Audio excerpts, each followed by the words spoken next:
नमस्कार, आप देख रहे हैं हेल्थ अपडेट और मैं हूं आपके साथ गुंजन मित्तल। चलिए बिना देरी किए नजर डालते हैं आज की हेल्थ से जुड़ी मुख्य खबरों पर। देश में पहली बार ड्रोन से ब्लड बैंक की डिलीवरी। भारत में ड्रोन इकोसिस्टम का विस्तार करने का राष्ट्रीय मिशन जारी रखते हुए केंद्रीय स्वास्थ्य मंत्रालय के Indian council of medical research ने बुधवार को यहां अपनी आई ड्रोन पहल के तहत ड्रोन द्वारा ब्लड बैंक की डिलीवरी करने का ट्रायल रन सफलतापूर्वक पूरा किया।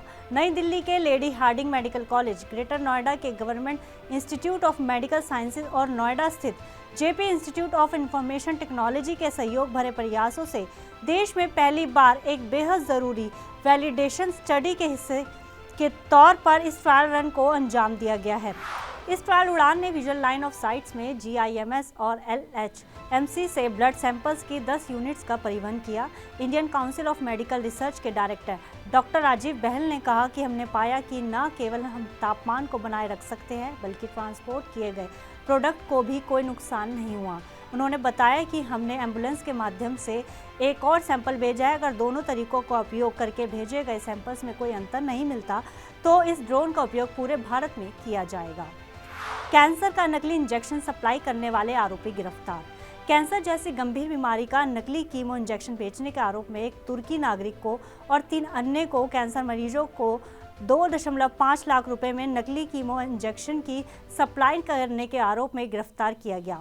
गिरफ्तार किए गए लोगों में नोएडा स्थित एक फार्मेसी का डायरेक्टर भी शामिल है। सूत्रों के अनुसार एक निजी अस्पताल का एक डॉक्टर भी जांच के दायरे में है जिसने इंजेक्शन के लिए फार्मेसी के नाम की सिफारिश की थी। यह गिरफ्तारी चीफ मिनिस्टर्स फ्लाइंग स्क्वाड और ड्रग कंट्रोल डिपार्टमेंट की संयुक्त टीम ने की है। सोमवार को उन्होंने नोएडा 62 में हार्टलैंड फार्मेसी चलाने वाले कनिष्क राजकुमार को गिरफ्तार किया है। एक तुर्की नागरिक अली को महाराष्ट्र की राजधानी में अधिकारियों की मदद से मुंबई में हिरासत में लिया गया।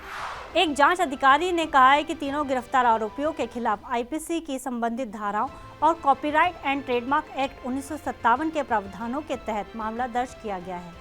मामला बहुत गंभीर है क्योंकि इसमें कैंसर रोगियों को नकली जीवन रक्षक दवाएं बेचना शामिल है। जांच शुरू कर दी गई है। केरल में इलाज कर रही डॉक्टर की चाकू मारकर हत्या। केरल के कोल्लम जिले में कोट्टरकारा तालुक हॉस्पिटल में इलाज के लिए गए एक सस्पेंडेड स्कूल टीचर ने बुधवार को उसके घाव की ड्रेसिंग कर रही 23 साल की एक महिला डॉक्टर की सर्जरी में इस्तेमाल होने वाले ब्लेड से हमला कर हत्या कर दी है। मृतका की पहचान केरल के कोट्टायम की रहने वाली 23 वर्षीय डॉक्टर वंदना दास के रूप में हुई है जो अस्पताल में हाउस सर्जन थी। 42 वर्षीय आरोपी संदीप नेदमपारा यूपी स्कूल का टीचर है। आरोपी अपने घर के पास कुछ लोगों के साथ झगड़े में घायल हो गया था जिसके बाद पुलिस उसे बुधवार सुबह 4:30 बजे कोट्टरकारा अस्पताल लेकर पहुंची और जब डॉक्टर उनके घावों का इलाज कर रही थी तब उसने महिला को सर्जरी में इस्तेमाल होने वाले चाकू से मारकर उसकी हत्या कर दी। इसमें डॉक्टर के अलावा पुलिसकर्मी सहित 5 अन्य को चोटें आई हैं। डॉक्टर को तिरुवनंतपुरम के एक निजी अस्पताल में ले जाया गया है जहां इलाज के दौरान उसकी मृत्यु हो गई। इंडियन मेडिकल एसोसिएशन IMA और Kerala government medical officer association ने इस घटना के खिलाफ पूरे राज्य में विरोध प्रदर्शन किया है। वहीं घटना को लेकर केरल राज्य मानवाधिकार आयोग ने कोल्लम के जिला पुलिस प्रमुख से 7 दिनों के भीतर एक रिपोर्ट मांगी है। केंद्रीय मंत्री स्मृति ईरानी ने पोषण भी पढ़ाई भी कार्यक्रम की शुरुआत की। केंद्रीय महिला एवं बाल विकास मंत्री स्मृति ईरानी ने बुधवार को देश के सभी आंगनवाड़ी केंद्रों में पोषण भी पढ़ाई भी कार्यक्रम की शुरुआत की है। देश में लगभग 13,90,000 आंगनवाड़ी हैं जिनमें छात्रों को बेहतर पोषण देने के साथ साथ बेहतर शिक्षा देने का काम किया जा रहा है। राष्ट्रीय शिक्षा नीति 2020 के तहत आंगनवाड़ी कार्यकर्ताओं को मानसिक स्वास्थ्य को लेकर NIPSID द्वारा ट्रेन किया जा रहा है। स्मृति ईरानी ने बुधवार को अभियान के बारे में मीडिया को जानकारी देते हुए कहा कि 3 से 6 साल की उम्र में बच्चों का मानसिक विकास बेहतर होता है, इसलिए ज़रूरी है कि उन्हें बेहतर शिक्षा मिले। इसके लिए आंगनवाड़ी कार्यकर्ताओं को ट्रेनिंग दी जा रही है। इतना ही नहीं, ग्रामीण क्षेत्रों में आंगनबाड़ियों में भी गतिविधियां संचालित की जा रही हैं। मंत्रालय द्वारा ग्राम पंचायतों में 51 लाख से अधिक गतिविधियां संचालित की जा चुकी हैं। साथ ही भारत में बने खिलौनों के माध्यम से आंगनबाड़ियों में आने वाले बच्चों की प्रारंभिक शिक्षा पर जोर दिया जा रहा है। सरकार ने ई सिगरेट के प्रचार पर अपनाया सख्त रवैया। सरकार ने ई सिगरेट पर सख्त रवैया अपनाते हुए सभी मीडिया हाउसेस को सलाह दी है कि कोई भी मीडिया हाउस अपने किसी भी तरह के इवेंट में ई सिगरेट को प्रमोट नहीं करेगा। मिनिस्ट्री ऑफ इंफॉर्मेशन और ब्रॉडकास्टिंग ने जारी अपने वक्तव्य में साफ किया है कि कोई भी मीडिया हाउस डिजिटल पब्लिशर और OTT प्लेटफॉर्म ई सिगरेट का प्रचार प्रसार ना करें। हेल्थ मिनिस्ट्री ने बात जब उठाई जब किसी मीडिया हाउस ने हाल ही में अपने किसी बिजनेस समिट में ई सिगरेट का प्रचार किया। मिनिस्ट्री ऑफ इंफॉर्मेशन और ब्रॉडकास्टिंग का कहना है ये section 4 prohibition of electronic cigarettes act 2019 का उल्लंघन है, जिसमें किसी भी तरह की ई सिगरेट के किसी भी तरह के डायरेक्टली और इनडायरेक्टली प्रचार प्रसार की मनाही है। देश में डॉक्टर और हेल्थ वर्कर्स की कमी, लोगों को इलाज के लिए करना पड़ रहा है लंबा इंतजार। हमारा देश जहां आज पॉपुलेशन के मामले में नंबर 1 पर पहुंच गया, वहीं हर आदमी को स्वास्थ्य सुविधा मुहैया कराना मुश्किल होता जा रहा है, क्योंकि मौजूदा पॉपुलेशन को भी इलाज के लिए अभी काफ़ी लंबा इंतजार करना पड़ रहा है।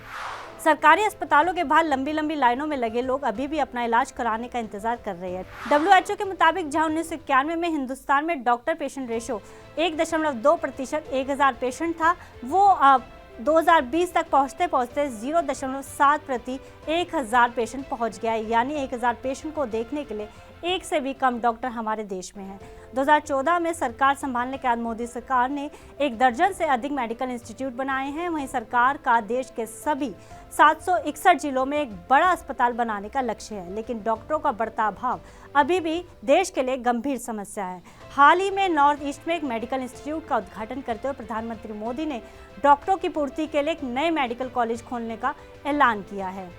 170 किलो वजनी आदमी का हुआ सफल लिविंग डोनर लीवर ट्रांसप्लांट।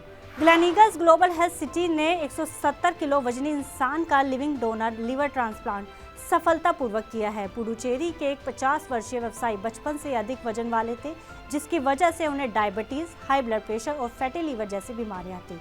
जब वह स्वस्थ थे तब उनका वजन लगभग 130 किलोग्राम था, लेकिन जब उन्हें लीवर की बीमारी और ये समस्याएं हुई तो उनका वजन बढ़कर 170 किलोग्राम पहुंच गया।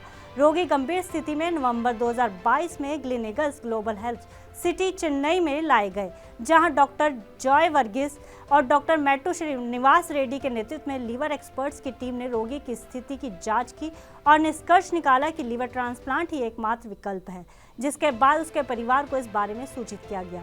हालांकि उनकी स्थिति तेजी से बिगड़ती चली गई। 2023 जनवरी में निर्णय लिया गया कि उनके लिए लिविंग डोनर का इंतजाम किया जाएगा, क्योंकि उनकी स्थिति तेजी से बिगड़ रही थी। परिवार के ही एक सदस्य ने उन्हें अपना लीवर देकर उनकी जान बचाई। इस सफल सर्जरी में 10 से अधिक घंटे का समय लगा।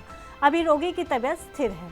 आज हेल्थ अपडेट में बस इतना ही। आप देश दुनिया की तमाम खबरों के लिए देखते रहिए TV9 भारतवर्ष।